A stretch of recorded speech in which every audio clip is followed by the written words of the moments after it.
There is a type of retirement account that comes up constantly in personal finance discussions, particularly among younger people who are just starting to think about their financial future.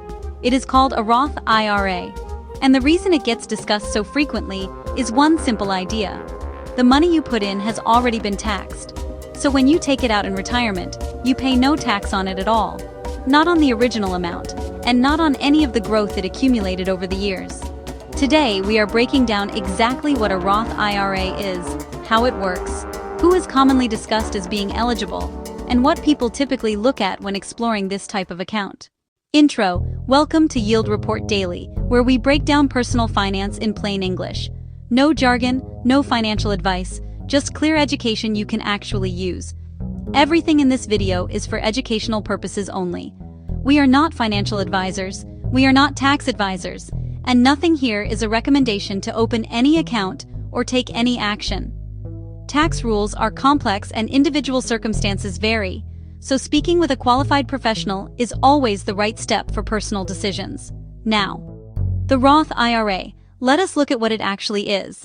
A Roth IRA is a type of individual retirement account available in the United States. IRA stands for Individual Retirement Account.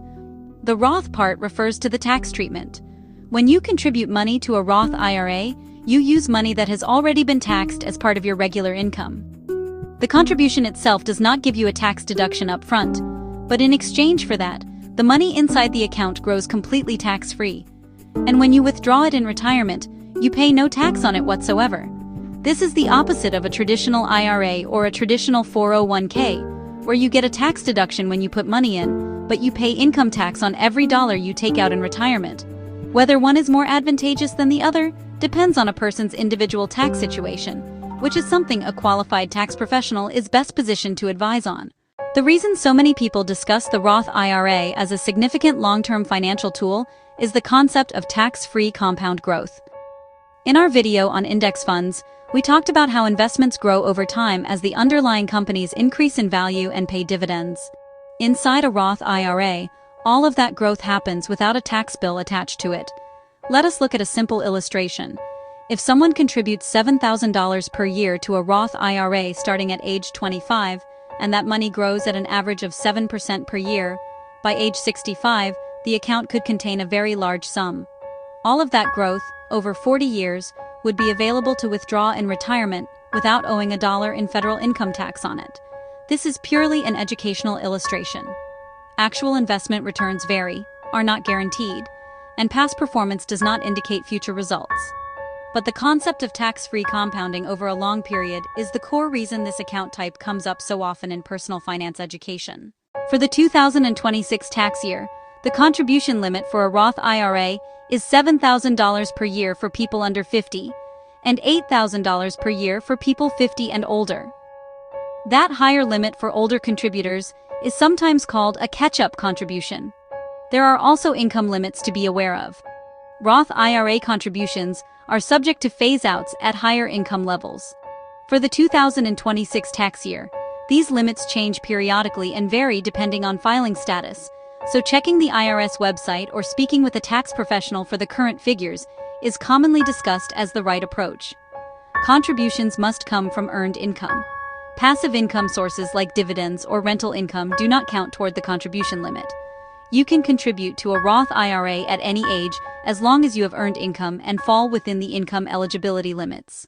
One of the aspects of Roth IRAs that people discuss most frequently is the flexibility around withdrawals compared to other retirement accounts. Contributions, the money you actually put in, can be withdrawn at any time without tax or penalty.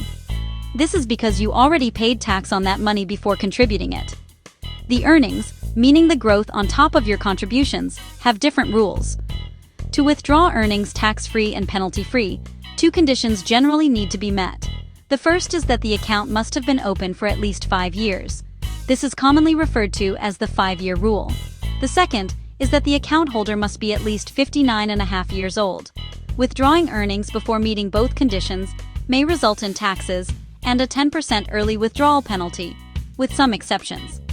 The rules around this are detailed and individual circumstances vary, so this is an area where qualified professional guidance is particularly relevant.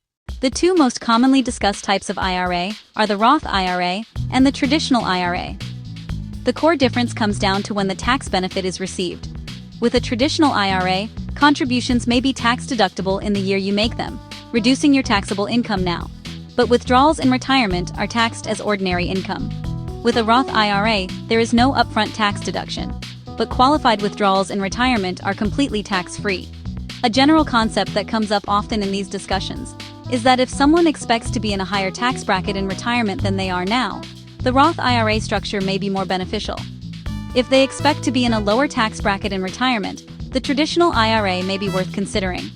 This is a simplified framework, and individual tax situations are more complex, which is why the conversation around which account type is more appropriate for any given person is typically one for a tax professional.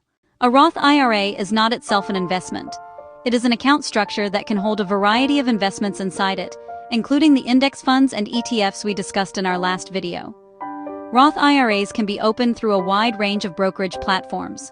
Fidelity is one of the most frequently mentioned, offering no account minimums and access to zero expense ratio index funds. Charles Schwab is another widely discussed option with similar features. Betterment and Wealthfront are often mentioned in the context of automated investing, where the platform manages a diversified portfolio on your behalf within the account. Links to explore these platforms are in the description below. As always, these are affiliate links, meaning if an account is opened through our links, we may earn a small commission at no cost to you. All contribution limits, eligibility rules, and platform terms are subject to change. The Roth IRA is one of the most discussed account types in personal finance education because of one central idea: tax-free growth over a long period of time. Whether it is the right account type for any individual depends on their personal tax situation, income level, and long-term goals. This video is a starting point for understanding what it is and how it works. The next step, for anyone seriously considering opening one, is typically a conversation with a qualified tax or financial professional. Links to the platforms mentioned are in the description. Subscribe to Yield Report Daily for a new video every week. And if you missed our video on index funds from last week, that is a natural companion to this one, since index funds are among the most widely discussed investments held inside a Roth IRA. Link on screen now. See you in the next one.